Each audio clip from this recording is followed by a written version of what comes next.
Welcome to Roundtail Radio. Through our conversations, we discover the holy and the ordinary, look for moments of grace and peace, and redefine what we talk about. We talk about faith. Good morning, Ed. Good morning, Leslie. How you I'm doing? fine. How are you? Happy Easter. Happy Easter. I can't believe it's here. Rises again. It's Thank early, goodness. as I'm sure everyone is saying. It's early this year. Very early. Yeah. And those of us that work in churches are going, it was just Christmas. I know. Wow. March. But it's been a lovely experience of Lent, and we've been talking about humility. Yes. And now as we go into Easter and into April, Yes. we are transitioning in our What Matters Most series to talking about hope, Which is perfect. which is perfect, as if we planned it. I know. I'm not sure we did. Improvisational planning. Some might call that the spirit. Reckless planning. Yeah, there you go. I like it. So when we're talking, it's just sort of like our intro to hope. This conversation will live on our What Matters Most page on our church website, roundtailcommunitychurch.org. You can visit that to learn all about our series if you're interested. There's lots of different resources there for you. There's prayers, there's reflections, there's all sorts of fun stuff. We've been doing that for every value, every idea in our series so far. So when we think about hope, what's some other words that we can bring in? Like we've been having conversations about humility or peace or justice. We've kind of had other language we've been using. What are some other words that we can use for hope? Great question. And one of the words I associate with hope is uncertainty. How's that? I'm stunned. Gets things started. I like it. Uncertainty, we think about hope. Okay. Uncertainty. So, yeah, because I think there's a genuine sense that we're not sure how things are going to turn out. So we're in a place of uncertainty using hope. Okay. And I would say that hope is not a foregone conclusion, as they say, right? It's designed to be a catalyst that gets us moving into a more hopeful future. But we have no idea when our hopes will come to fruition. And I think that that's a key feature of hope, that it's uncertainty that creates it, and it draws us into uncertainty. We don't know. We may have a time frame, but we know how that can work. Sure. We may have plans. We know how that can go.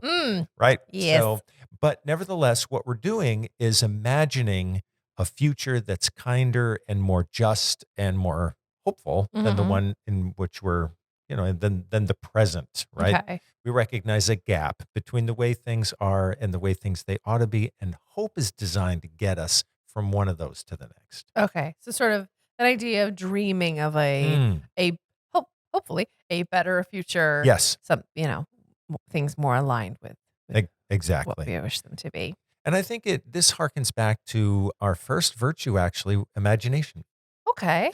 Because hopeful imagination is all about casting forth a vision of what the world can look like when it's better, which is what the Reverend Dr. Martin Luther King did so beautifully when he was delivering that amazing "I Have a Dream" speech from the steps of the Lincoln Memorial. It was a hope-filled experience. The power just flashed. Yes. That was fun. We're still recording, so we're keep going. Keep going. I love it. So hope, I think also hope requires imagination. I think it does. Right? Because yes. if we're in a place where we're not exercising our imagination, it's hard to picture a better world. Yes, I think that's really important. And I think that's the difference between hope and optimism. Optimism is this, I think, kind of vague sense that things are going to get better. Someone's going to take care of stuff. And let's just keep moving on. It'll be fine. Right? Got it. I'm not a big optimist in that way. I think hope needs specificity. It's who's going to do the work, right? Who's going to do the dreaming, and who's going to create the means by which the dreams come true. I love everything about. Can I share with you my number one pet peeve? You go right ahead. It is when people say, and apologies to the people who say this, but just I might be one of them. This is me. When people say, "It is what it is." Oh, yes. Yeah. It is the phrase is nails on the chalkboard for me. It is just, to me, that is a lack of hope. It is a lack of feeling empowered. Is a lack of feeling like I can do something to affect this. Yes. It is the verbiage of a shrug. It's like, well, Whatever. yeah. Yeah. Oh, I can't. I can't with that because it's just it's frustrating because it feels like whoever is saying is like that I can't do anything about that. Yes. And I appreciate that there definitely are situations that Yes. we can't do anything about. And the wisdom to know the difference, right? Right. That prayer. Exactly. But sometimes it's just like, I can't. Oh. I think I find it even frustrating. even lament is stronger than that, because if at least if there's Yes. lament, you are just sunk into this place where you are feeling again the gap between, the way things are and the way things ought to be. Uh-huh. But, typically the person who's lamenting is not saying, it is what it is. It's crying out so that they get people's attention Mm. to mobilize other people to move towards that imagined world. And my concern also with the what it is phrase is that there's a kind of relinquishment in that. Yes. And I appreciate it. I've probably been caught my share of times saying that phrase. But that's why it's good to call attention to it, Mm. right? Because we may find ourselves saying it the next time thinking, well, wait a second. Have I given up something here? Have I given up hope? Mm. And that is a really key thing to understand Yeah. because when we've given up hope, probably despair is right around the corner. Mm. And despair is not a typically good place to live in No. for very long. Well, and this idea of that, like you said, that sort of relinquishing and then looking at the situation saying, does it have to be this way? Yes. Can I Yeah. imagine a better situation? Can Mhm. I imagine and hope for and act towards this not being all it could be? Mhm. That there's potential for this situation to be better. Agreed. I wonder, because I think interesting comment about optimism and hope. I wonder if I really like your comment about optimism being kind of like hope without action. Mhm. But I also wonder if optimism maybe is like a stepping stone Mm. to hope. The Yeah. eternal optimist in me is is wanting to fight back a little bit. Like there's nothing That's this, good. Yeah. it's saying it's maybe optimism is when imagination gets into play and says, Mm. well, it could be better. Yes. And then hope is saying we can make it better. I think that's great. And I think if optimism is something that kicks the can down the road, Yeah, there you go. right? I think that hope is actually, I love what you're saying. I hadn't thought about it that way. And I think hope then is the resilience to make sure that that initial energy that optimism created, that Mhm. it's there for the long haul. Yeah. And I think one of my favorite phrases about hope comes from Archbishop Desmond Tutu. Mhm. He struggled for so many decades against apartheid in South Africa. I have to believe there were plenty of times when he must have felt like this is never going to change, Mm. and so many people were being killed and so many people were being sent to jail. And, but at one point he said, I am a prisoner of hope. Wow. And that is a powerful statement. That is like, I am hitching myself to that horse and, Yeah. I am going to stay on that for the whole ride. And look what happened. Eventually the system did change significantly. But that comment, I am a prisoner of hope. That hope is this big force, Yes. and that he's he's like you said, he's along for the ride. Yeah. Yeah. Right. So a little story Please. from the early church, a wonderful little book by Rodney Stark called The Rise of Christianity. Mhm. And he asked a very basic question. He's a sociologist and he asked the question, so how was it that Christianity grew from like a few dozen people to 3.5 million people, it's believed, about 350 years or so after Jesus died? How Mhm. was that? And then became the official religion of the Roman Empire and so on. And he has this beautiful section of the book where he talks about, life in ancient Rome was horrific for 99% of the people, Mhm. and not bad for 1%, but for most people, it was really grim. And there would be these plagues that would periodically make their way, these pandemics that would make their way through, and people would die in huge numbers. And of course, if anybody had any resource at all, they would head out to their mountain villas where the fresh air was, say, "See ya until that clears up. Let us Mhm. know when things are much better," Yeah. right? And what he indicated through his book is that early Christian believers were so convinced that they would also be resurrected after their deaths, that Mhm. they would live again, Mhm. that they were fearless in the face of the pandemics and actually would care for those who were dying, Oh, wow. putting themselves at risk.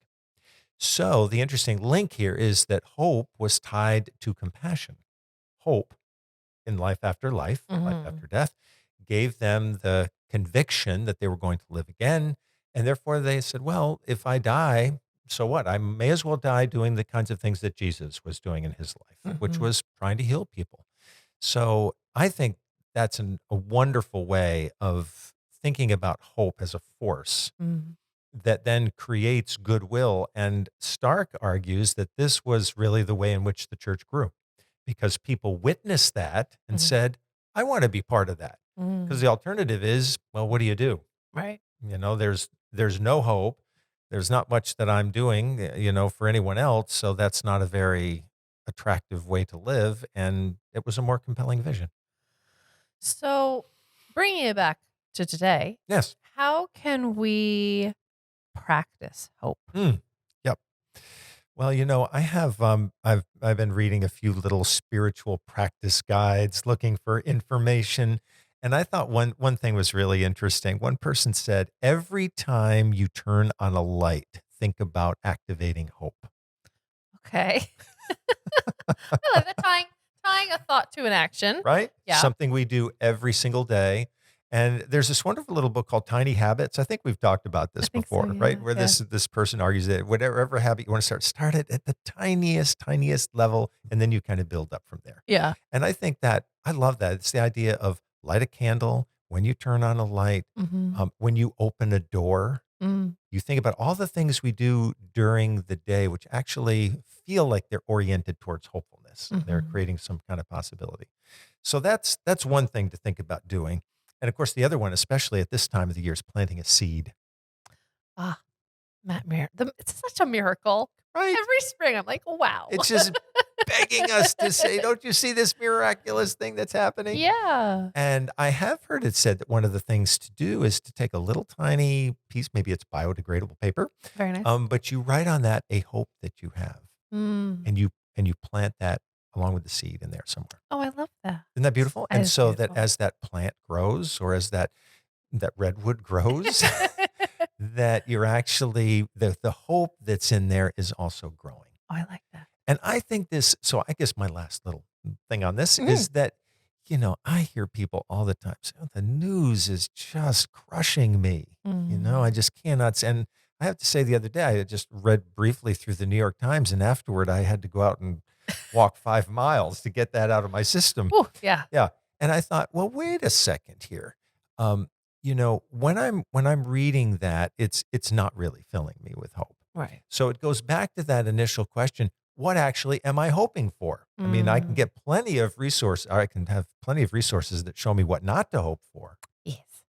But I think what we really need to think about doing as people, especially living in our country, this democracy, what is it that we envision for our world at its best? Mhm. What would that look like? Mhm. And to hold that picture in our mind, because when I've asked people when they think about hope, what words to come to mind, and they'll say patience, Mhm. resilience, Mm. endurance. You're in it for the long haul. And so I think that's another thing in addition to opening things or turning things on. It's this idea that we can also activate it with our imaginations and use the news as a springboard for that. We see Mhm. something awful and think, well, what's one response that I could have that would bring hope to someone? Be Mhm. relatively small, but still, those things add up when Mhm. enough people do them. So I think those are some of the basic practices, and even to start the day with a saying that's important to us, Yeah. that mobilizes us. This is the day that the Lord has made, and let us rejoice in it. Yeah.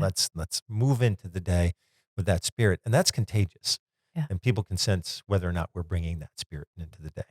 I love that, and I was reminded, so when When I did the artwork for each of the months, I did that in, like, last July. So, I started coming back to me, the things I was thinking about while I'm doing it. And for April, hope, the H is full of feathers. Oh, of course it As is. per the Emily Dickinson poem, that hope is a feather. I knew somewhere it would sneak its way in. You knew it would. Which I think is such an interesting perspective of, we talked about hope being this massive force, and then, hope is a feather, hope is this bird that Ye doesn't ask anything of us. Yeah, And yeah. I think, I love that. I think there's so many facets to hope. Mm, There's a thing that drives us to action, and then there's the hope that comforts mm. us when we're struggling or going through a tough time, that we are hoping, and it is something that lives and like perches on our shoulder. Yeah, And it's just there being like, it's okay. I love that. As a friend for you Yeah. through something. What a great image that is, every time we hear bird song, right? Mm, To think that someone's singing for hope out there and just inviting us to come along. I love that. Beautiful. I love that. Well, thank you, Ed. As we Thank you. start diving into hope, Yes. we're going to take next week off. The bosses that are us are giving ourselves off. So we are excited to come back and have some great conversations with you. We have some guests coming up that we're very We excited do. about. Yes. And we thank you so much for watching and listening. Round Hill Radio is brought to you by the friends and members of Round Hill Community Church. For more information, please visit roundhillradio.org. If you enjoyed this podcast, there are a few things that you can do that would make a big difference to us. Like the video, subscribe if you aren't, and click the notification bell and select all. Thank you.